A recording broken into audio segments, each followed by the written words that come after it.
Hey, welcome back. So in this video, I want to continue my LXD journey, and I would like to show you some advanced networking storage topics. So basically, in the last video, we have seen that we can use the LXD launch, and the image name, and the version, and we can name it as first, second, or whatever we feel like naming it. After we have launched our instance, we can use basically the LXD info to get... Why is it taking so long? Now it's launched. LXD info first, and this gives us information about the instance. And in LXD, we have the LXD network show LXDBR0. And this is going to be the bridge network interface, which is created on our system when LXD is installed.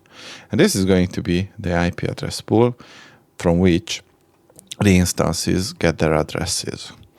And if you check the IP ADDR show, we will see that this network is also available as a network interface.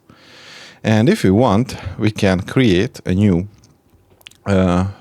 network by the LXD network create test BR0, and we say that the IPv6.address is none, and the IPv4.address is 10.0.0.1/16, and the IPv4.net is equal to true.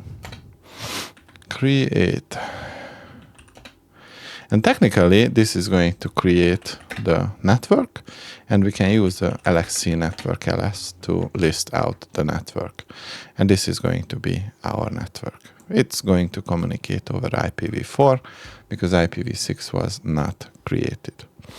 And what we want to do is to attach it to our first instance. So LXD network attach test BR0 first, and default is at the H2.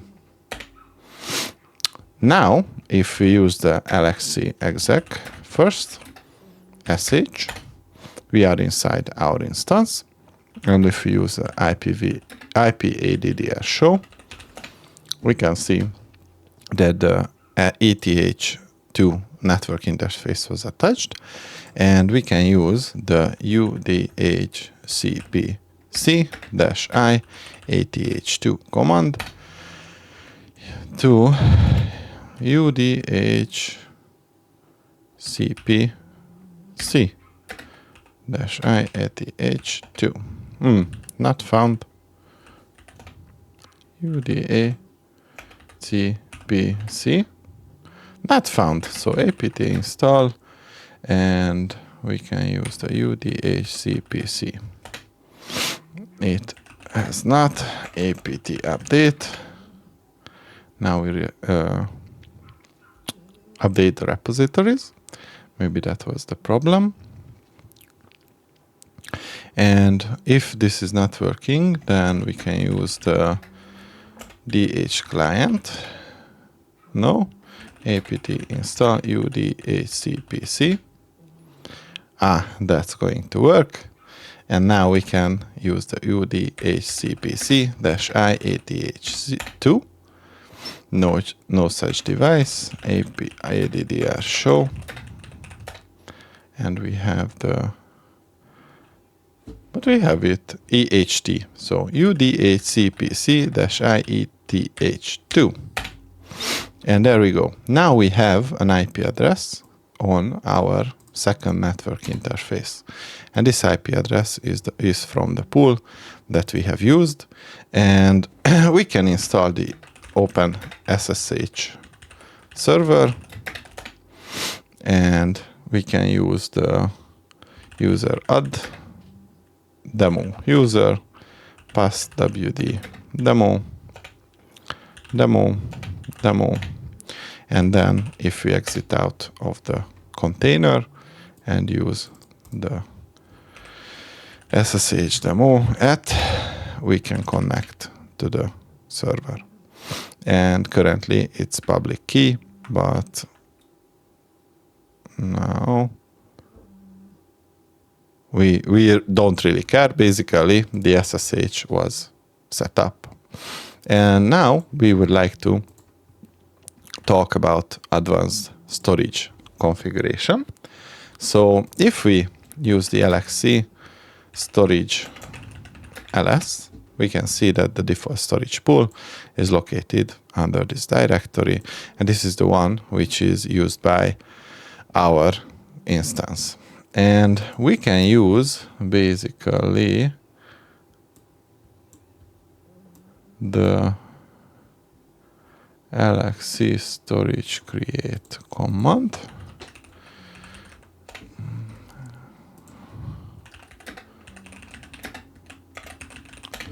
And this LXD storage create is going to take a driver, and this driver is going to be the directory driver. We have options to provide ZFS, BTRFS, LVM, CEFFS storage. And for example, if we use the LXC storage, create my pool with the driver, then issuing the LXC storage ls command, we can see that the my pool is now created and currently it's not used. So we also have another command storage related, and this is the LXC volume ls, LXC storage volume ls, and basically we can see the volumes for the container. And we can create a volume inside our pool with the LXC storage volume create my pool and my volume. And basically now we have the my volume available from my pool, and we can use the LXC storage volume attach my pool, my volume, first data temp my volume. We should make sure that the name matches, and before that we have to use the LXC exec first .sh, and we create the temp my volume and exit, and then we can use the LXC storage create command, and basically it is going to attach to the first one my pool.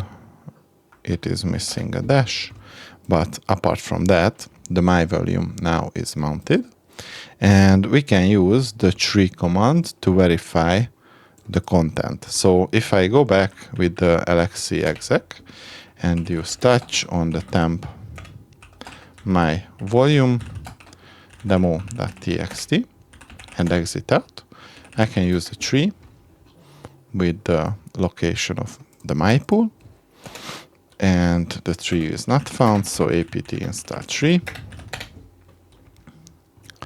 and then we can see that the default my volume shows that the mount or the attach for our container was successful, and we were able to access the volume from within the container.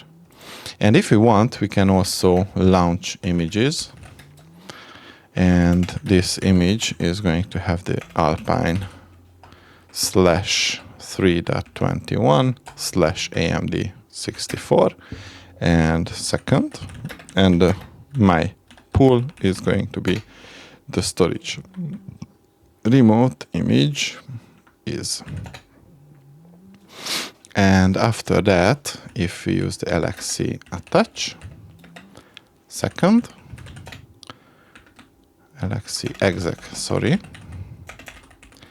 and then we will be able to interact with my pool, And if we use the LXD storage ls, we can see that the my pool is now used by 2 containers. So that was all I wanted to show you in this video. See you in the next one.